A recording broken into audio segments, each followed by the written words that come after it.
তামিলনাড়ুর বিধানসভা নির্বাচনের নাটকীয়তা আরেকটি নতুন মোড় নিয়েছে। রাজ্যপাল আরভি আরালেকারের কার্যালয়ের সূত্রে জানা যায়, শনিবার মুখ্যমন্ত্রী হিসেবে শপথ গ্রহণের জন্য অভিনেতা রাজনীতিবিদ থালাপতি বিজয়কে আমন্ত্রণ জানানো হয়নি, কারণ তিনি রাজ্যের 234 সদস্যের বিধানসভায় সংখ্যাগরিষ্ঠতার জন্য প্রয়োজনীয় 118 জন বিধায়কের সমর্থন প্রমাণ করতে পারেননি।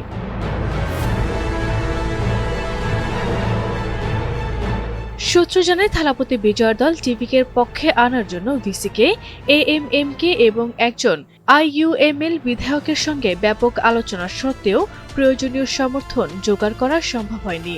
তবে বিজয়ের 116 জন বিধায়কের সমর্থন রয়েছে, যা সংখ্যাগরিষ্ঠতার জন্য প্রয়োজনীয় সংখ্যার চেয়ে 2 জন কম।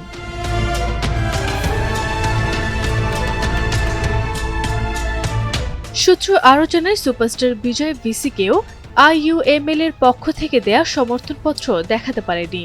পরে আইইউএমএল একটি চিঠি প্রকাশ করে জানায়, তারা টিভিকে নেতৃত্বাধীন জোটের অংশ নয়। টিটিভি দিনাকরণের এএমএমকে বিজয়কে সমর্থন না দেয়ায় অভিপ্রায় স্পষ্ট করে দিয়েছে, কারণ তারা এআইএডিএমকে সমর্থন জানিয়ে রাজ্যপালকে চিঠি পাঠিয়েছে।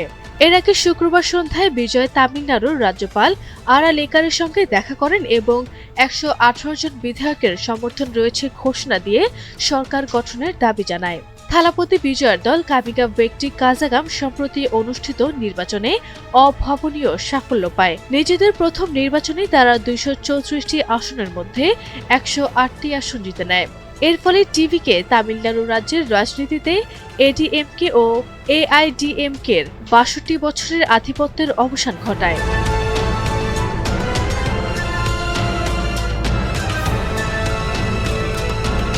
তবে সেই জয়ের আনন্দ দ্রুতই ফিকে হয়ে যায় যখন রাজ্যপাল আর্লিকার স্পষ্ট করে দেয় যে সংখ্যাগরিষ্ঠতার প্রমাণ ছাড়া তিনি বিজয়কে সরকার গঠনের আমন্ত্রণ জানাতে পারবেন না।